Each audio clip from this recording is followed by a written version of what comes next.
I, as a new convert who speaks English, should I, when I read the Holy Qur'an, which I obviously want to do, and should I read for understanding, read the English translation translated by eminent linguists, Yes. or should I be reading the Arabic, in which, in the short term, I can't hope to get any Of course. real understanding? I think the ultimate goal should be to familiarize yourself, to begin with, so that you can ultimately be able to read the Quran as it was revealed by God, directly. There's nothing like it. The very pleasure of reading the Word of God as it was revealed is unparalleled. It's a fascinating thing to be able to speak the language of God as He Yes. spoke. And it's very blessed for one to do that. And secondly, no translation can do justice to any author in the world. I'm talking of human beings. Yes. From one language to another, there could be good translations and bad translations, but it's impossible to convey the atmosphere of the writer in one language into another language. Sometimes you do create atmospheres, but by being disloyal to the text, Yes, I understand. by moving away from it. Otherwise, it's impossible.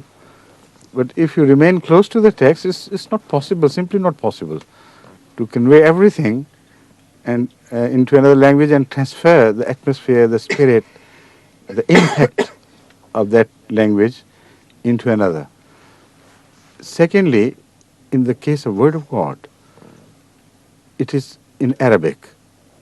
And Arabic language in itself offers so many different connotations and alternative meanings that even if it were not the Word of God, it would not be possible for anyone to translate Arabic in the sense that he could say, look here, this is the meaning, while there could be other possibilities, so many others. Every language has this, of course, option for everybody, but Arabic is much richer than any other language in the case of options, in relation to options.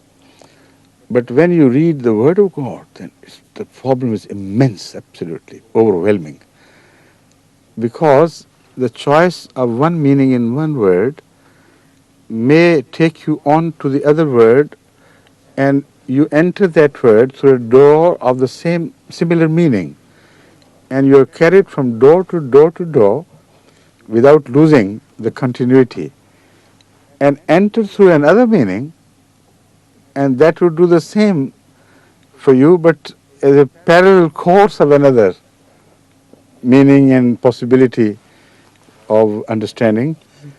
So how can a translator claim that this is the translation and that does full justice to the Quran?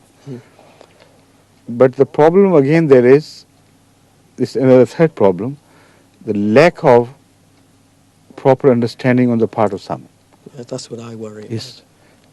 If one has failed to understand the meaning of the Quran and translates, then he would part his misunderstanding, his deficiency, onto the readers, and generation after generation to those readers who try to benefit from his translations. And again, there is another question which is raised by the Quran itself. It says that La yamassuhu illa al-mutahharun. This book cannot be touched by those who have not been especially purified by Allah. So which means it is not simply a question of knowledge of Arabic or the meaning in themselves, but it's a question of being rightly guided by Allah. And when Allah guides someone, then also He doesn't guide him to one meaning only, then of course to other meanings as well. So this becomes a very complex problem from that point of view. But for an intelligent, well-read reader, I would advise to read not only one translation, but many. As far as such translations are concerned which support each other, and they do not contradict with each other, there is no problem. He will gain more knowledge. Yes, He does not have to reject one for the sake of another. He could say, all right, this is a meaning and that is also a meaning. But when it comes to contradictions, when it comes to translations which appear absurd to man's common sense, then the dilemma begins, then the problem really becomes thicker. And there I would like you to either try to find out if Hazrat Masih Maud al-Islam has written something on it, if Hazrat Khalifatul Masih Sani, Hazrat Khalifatul Masih Awwal, I mean all the caliphs after Hazrat Masih Maud al-Islam who have said something on it, that will be very helpful.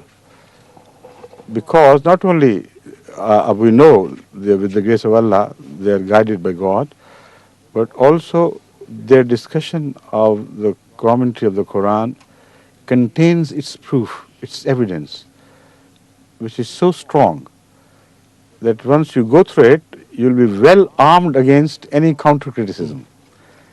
So you'll be speaking from a platform of truth and knowledge, a platform of strength. So that is how you would be able to understand the Qur'an better. But yet I'm not finished. The last but not least is the importance of learning Arabic and trying to understand directly. Yes. In that case, you have to learn a little bit of the grammar as well. Now, I remember once I started a series of Qur'an teaching classes here in English, where I adopted the course slightly different from the conventional one, that instead of teaching Arabic first and the grammar, etc., I straight away entered into the translation of the Qur'an. I remember And it well. you remember? Yeah. You were there? I remember I used to cause problems, didn't I? Oh, yes. No, but very, very welcome problems, I must say. See, in that way, you begin to learn the Qur'an directly. That's right. And as you proceed, bit by bit, I added the grammatical hints and cues, so that by the time they advance a little bit, they also begin to understand the atmosphere of Arabic and the reason why we translate it in one way and not in another way and so on. So I'm afraid I didn't have much time, but that is a demonstration for everybody. If those cassettes would be available, won't they? The cassettes, video and audio. So you can try your luck. Yes, I will. Here we even had a With the help of that, didn't we? Blackboard. We had a blackboard. Oh yes, a blackboard and So all mod cons. Yes. And I remember you were a very enthusiastic pupil in those days, although causing some problems, of course. Yes.